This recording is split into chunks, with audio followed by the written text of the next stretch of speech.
What's up, jackalopes? I'm excited to say that I managed to read 4 books in April. They just weren't the 4 that I intended to read.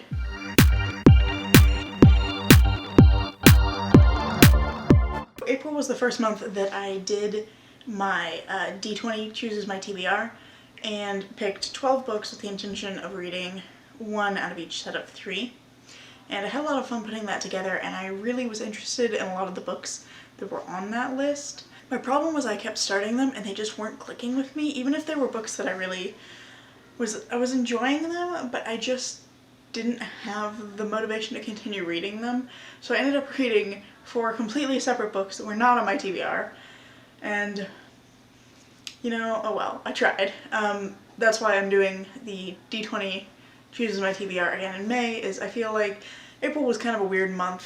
I found that with the quarantine thing, really kind of just the stay-at-home orders that we have in my area, I was just in a weird mood throughout all of April. I started out really doing pretty well during March because we started working from home, I think, like mid-March. I want to say like the 17th was the first day that I was working from home. And I started out doing really great and feeling pretty normal, really. And then April hit and my whole sense of time disappeared, and I just was in a weird mood all month. So even though a lot of the books that were on my list from last month were things that I really do want to read, I just could not get into them, even though I was liking a lot of them. So I ended up reading different things, and this is what I read. The first book that I read in April was Prosper's Demon by K.J. Parker. And this one follows a man who is a exorcist of sorts, as he is traveling through this fantasy world that seems to be kind of medieval based, maybe not entirely, but he's traveling across this world in an attempt to thwart the plans of this demon that he just has a hunch that this demon is going to do this thing. And I can't say much because it's like 100 pages long, and I don't want to spoil it for anyone who's interested in reading it, because I highly recommend this. I absolutely loved this. I gave it 5 stars. The protagonist is just so interesting. He's this very morally gray character. He's definitely an anti-hero type protagonist, but he's very forward about that, so it's written from his perspective. It's all in the first person, and he, from the start, is like, I don't think you're gonna like me very much, but here's this story. And it's really hard not to find him charming and interesting to some extent. He definitely does things that are morally reprehensible, but he's so upfront about that I think he's just a very interesting character. And besides that, the way that the demons work in this is quite interesting. The way exorcisms work is quite interesting. Specifically, there's it's not like what we think of exorcisms as, culturally, the existence of exorcisms with screaming and people getting hurt and that kind of very dramatic display. He exorcises demons without saying a word. It's just this quiet thing that he does. This is just so short, and it just packs a punch I wasn't expecting to. The best way I can describe this is it feels like a small snapshot of this character's life. It's just him sitting down and telling you this story that intersects with lots of other little pieces of his life that he never really goes too far into depth with, but it's just this one thing that's happened to him. But it tells you so much about his character, about his personality. And then the second book that I read in April was Malice by Keigo Higashino. And this one is a mystery that follows, I always forget this guy's name. I get it confused because he has another series that I'm interested in. But this one follows Detective Kaga, and he's investigating the death of this famous author. This guy dies and is found in his office, which is locked at the time, by his best friend and his wife. Not his best friend's wife, the author's wife, and then the author's best friend. I didn't say that very clearly. But basically the guy's wife and his best friend find him in his office. He's been brutally murdered, but the door was locked from the inside. So Detective Kaga comes in and is trying to figure out who killed him, but really the who is less important than the why.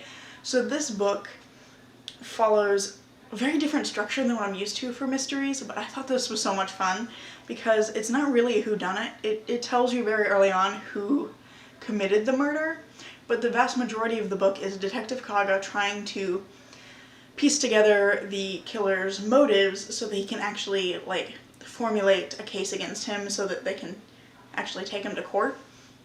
And so the really interesting thing about the way this is written is that part of the book, I think about half of it, is written from the perspective of the suspect that Kaga is pursuing. So the suspect is writing down his experiences of what happened.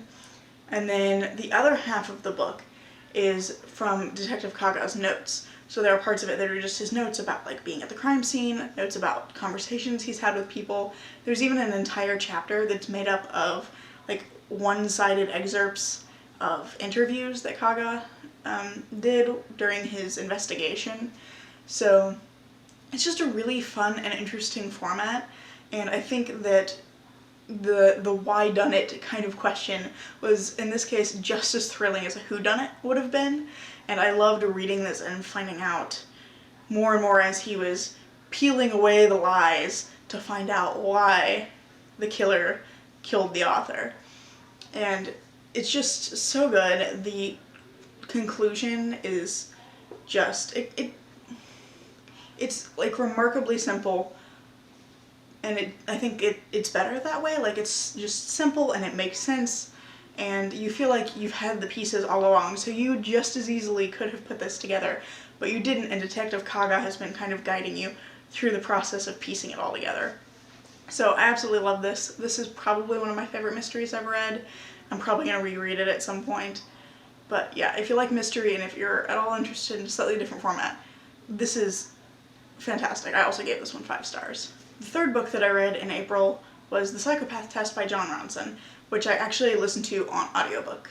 I actually was surprised to find that my library had it because they don't have the audiobook for his other book that I want to read, which is, what's the title again? So You've Been Publicly Shamed. So I was surprised to find that they did have the audiobook of The Psychopath Test, and it's read by Jon Ronson. And I think that, first of all, the narration of it, he just delivers it so well that was really compelling to me. And I also really enjoyed the narrative style of it. So The Psychopath Test is him talking about the series of interviews and situations that have happened to him over the course of several years that all touched upon kind of modern psychiatry and psychopathy and the issues of, like, how do we treat mental illness, how do we categorize it, what do we do when we encounter situations where these categories are very salient. And I think the central point that he kind of comes to is, like, what happens when we label people based on their most extreme parts.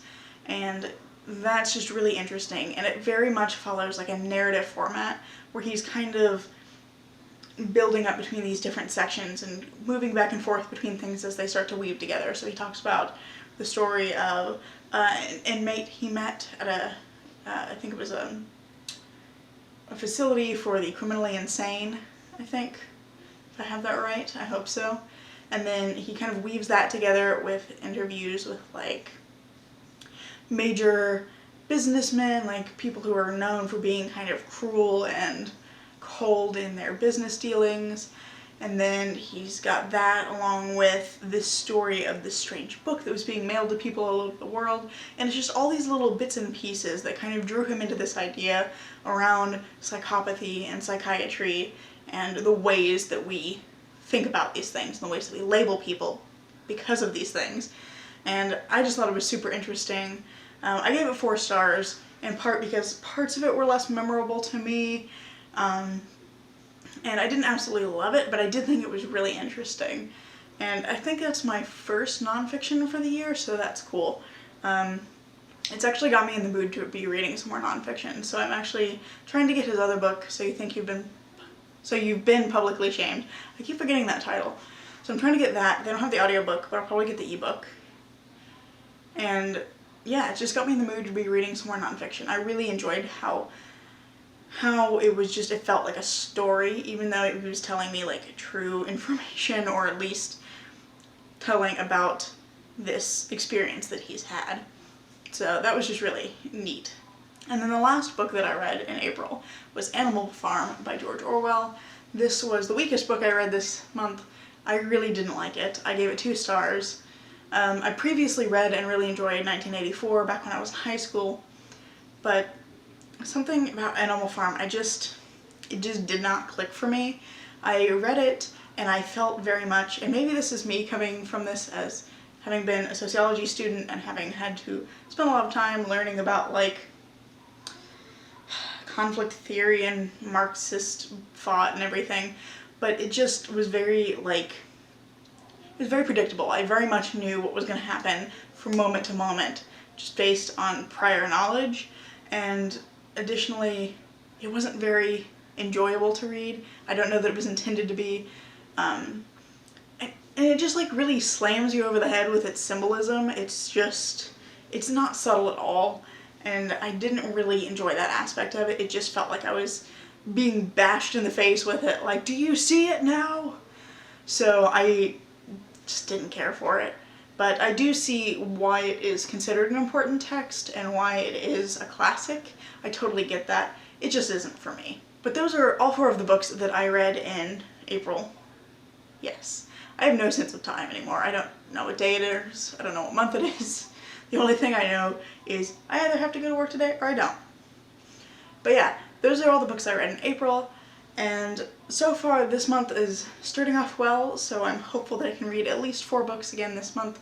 I'm trying the TBR thing again, as I've said, and I am hopeful that that will actually work this time around.